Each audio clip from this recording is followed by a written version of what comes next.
বিএনপির ভারপ্রাপ্ত চেয়ারম্যান তারেক রহমান ও একুশে টেলিভিশনের চেয়ারম্যান আব্দুস সালাম সহ 4 জনের বিরুদ্ধে রাষ্ট্রদ্রোহের মামলা বাতিল করে পূর্ণাঙ্গ রায় প্রকাশ করেছেন হাইকোর্ট। এই মামলায় আরও অব্যাহতি পেয়েছেন সে সময় একুশে টেলিভিশনের প্রধান প্রতিবেদক মাহাথির ফারুকী খান ও চ্যানেলটির জ্যেষ্ঠ প্রতিবেদক কনক সারোয়ার। মামলাটি বাতিল প্রশ্নে 7 বছর আগে জারি করা রুল ঘোষণা করে গত বছরের অক্টোবরে রায় দেয় বিচারপতি AKM আসাদুজ্জামান ও বিচারপতি সৈয়দ এনায়েত হোসেনের হাইকোর্ট বেঞ্চ।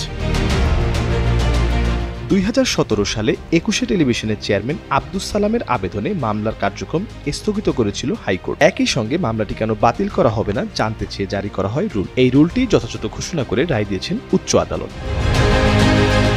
2015 সালের 5 জানুয়ারি লন্ডন থেকে তারেক রহমানের দেয়া বক্তব্য সরাসরি সম্প্রচার করে একুশে টিভি। পরদিন তারেক রহমান ও আব্দুস সালামের বিরুদ্ধে রাষ্ট্রদ্রোহের মামলা করতে স্বরাষ্ট্র মন্ত্রণালয়ের অনুমতি চায় তেজগাঁও থানা পুলিশ।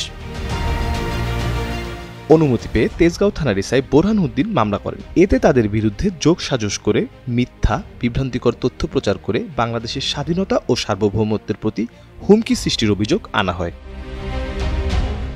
মামলার তদন্ত শেষে 2017 সালে আদালতে অভিযোগপত্র দেয় পুলিশের গোয়েন্দা পরিদর্শক এমদাদুল হক। সেখানে তারেক রহমান ও আব্দুস সালামের পাশাপাশি অভিযুক্ত করা হয় মাহাথির ফারুকী খান ও কনক সারোয়ারকেও। মির্জা সানোয়ার হোসেন, কালের কণ্ঠ।